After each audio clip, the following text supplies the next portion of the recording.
Pues bienvenidos a este tercer segmento de Fortunio 360 y ahora vamos con Rodrigo Job, nuestro escritor de cabecera, que nos va a contar bueno, yo me muero de curiosidad. Cuéntanos, Rodrigo, ¿qué tema vas a escribir tu libro? Bueno, les voy a platicar sobre todo cómo es el proceso de un escritor, de un storyteller, de cómo los que contamos historias profesionalmente empezamos a contar las historias, porque eso es como siempre la pregunta, ¿cómo se te ocurrió o de dónde viene la idea o qué se te ocurre? Y todo esto es para ilustrar algo que a mí me gusta muchísimo, Cintia, que es hablar sobre un tema de la escritura que es el plot twist, el giro de tuerca. Y les voy a explicar cómo se desarrolla a través de una historia. Es un metasegmento en donde les explico sobre lo que les voy a explicar. Resulta que durante todo este tiempo me puse yo a pensar sobre las cosas que yo quería escribir.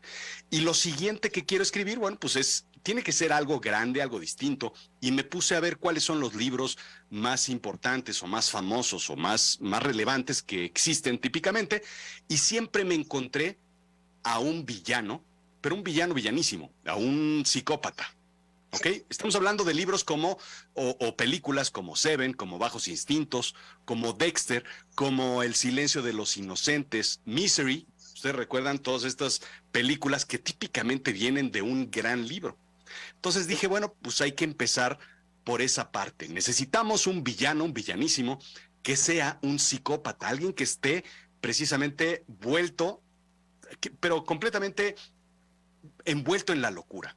Y me puse a pensar, Francisco, a lo mejor aquí tú te yo pensé en Drácula, disculpe. Toques. Ustedes ya van a empezar a ubicar más o menos a las personas que están ahí a su alrededor. Me puse yo a pensar en mis jefes y varios de ellos tienen ciertos toques psicópatas. No digan que no, porque estoy viendo las caras que tienen y las sonrisas que más o menos, la risa nerviosa, en donde más o menos tienen este tipo de conceptos. Resulta, y les platico, que alguien que trabaja en el mundo de los negocios tiene 3 veces más probabilidad de ser un psicópata que una persona en otra profesión. Entonces, para empezar, eso nos ubica a un personaje ya en una oficina de estas de la esquina, en donde tienen vista a todo lo que va sucediendo, ¿no?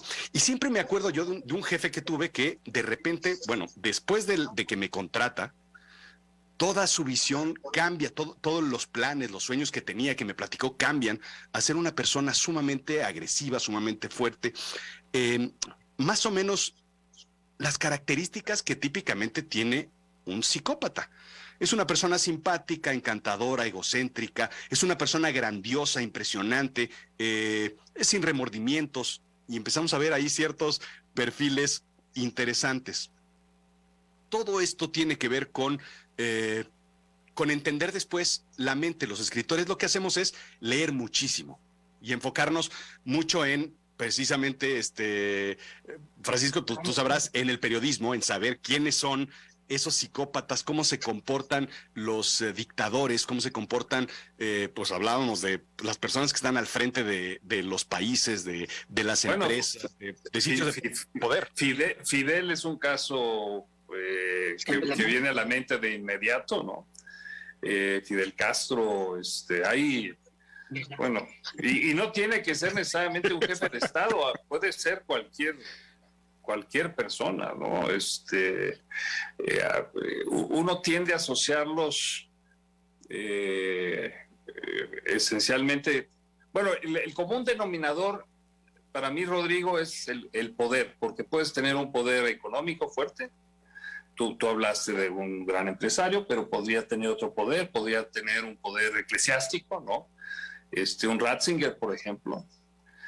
Podría ser un poder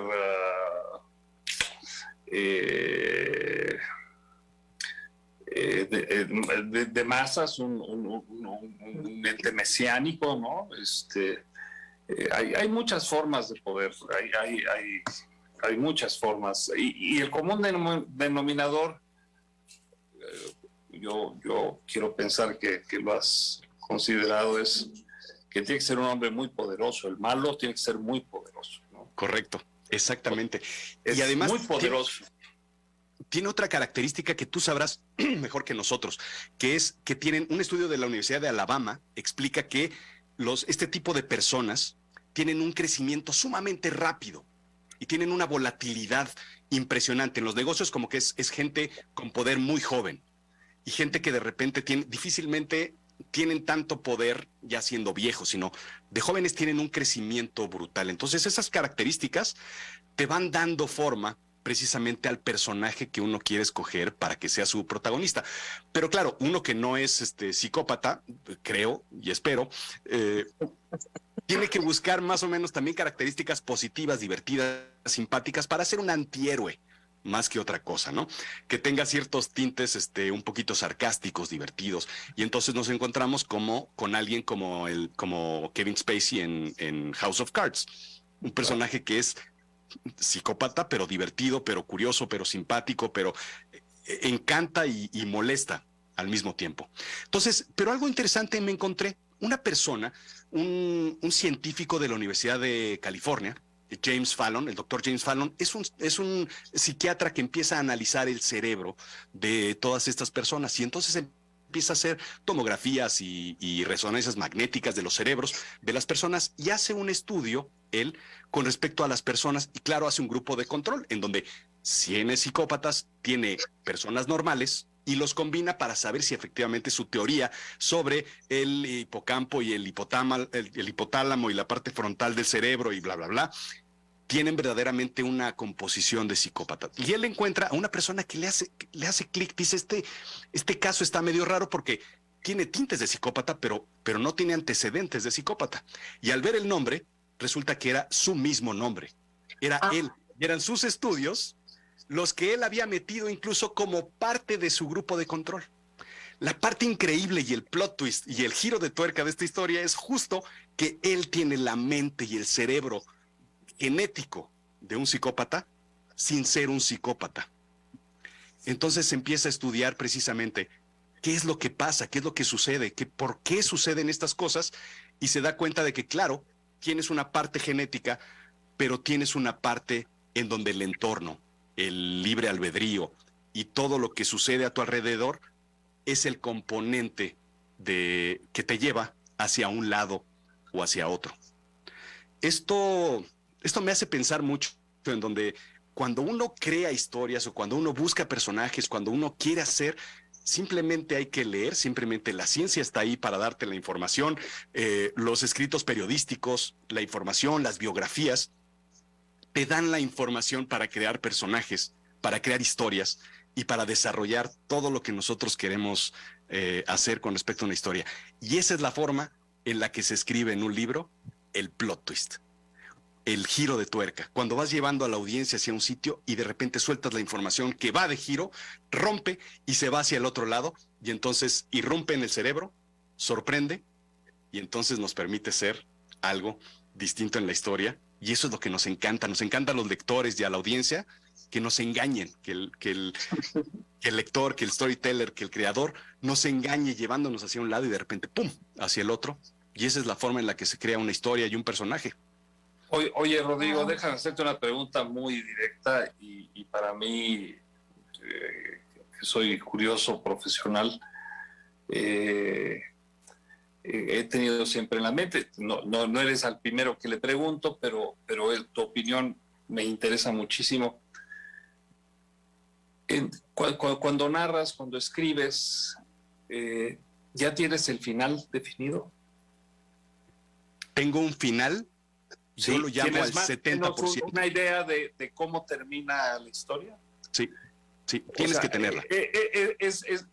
Es indispensable tener eso antes y después vas terminando el principio. Yo creo que Shakespeare sabía de la muerte de Julieta, ¿no? Y de Romeo antes de escribir su primera línea, ¿no? Dicen por ahí que para quien no sabe el destino no hay viento que lo lleve. Eso, qué bonito, qué bonito. Y hay que saber, voy para allá, voy hacia el frente, más o menos puedo desviarme un poco, pero definitivamente no voy para atrás. Uno tiene que tener una idea, un concepto, justo lo que dices, Julieta tiene que morir. ¿Cómo? Eso ya me las arreglaré después.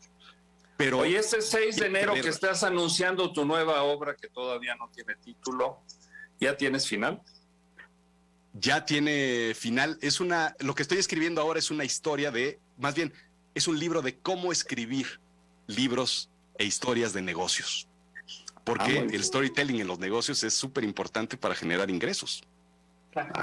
Muy bien. Bueno, pues estamos cortando el listón aquí entre los 4. Te estamos dando el banderazo de salida y me da mucho gusto que tengas el final. Ya viene ese libro. Y este libro del psicópata ya también viene. Tengo un final interesante y justo todo tiene que cuadrar en un plot twist que sorprenda, porque ese es digamos que es cuando develas la gran obra, lo interesante y lo increíble, ¿no?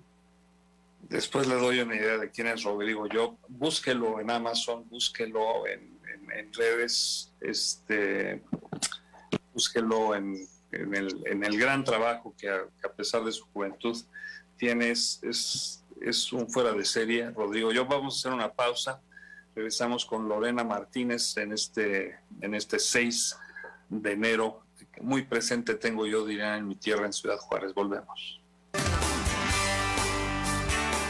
Más allá de las rivalidades, más allá de los desacuerdos, Fortuño 360 le lleva el análisis y la opinión de los temas más importantes del momento.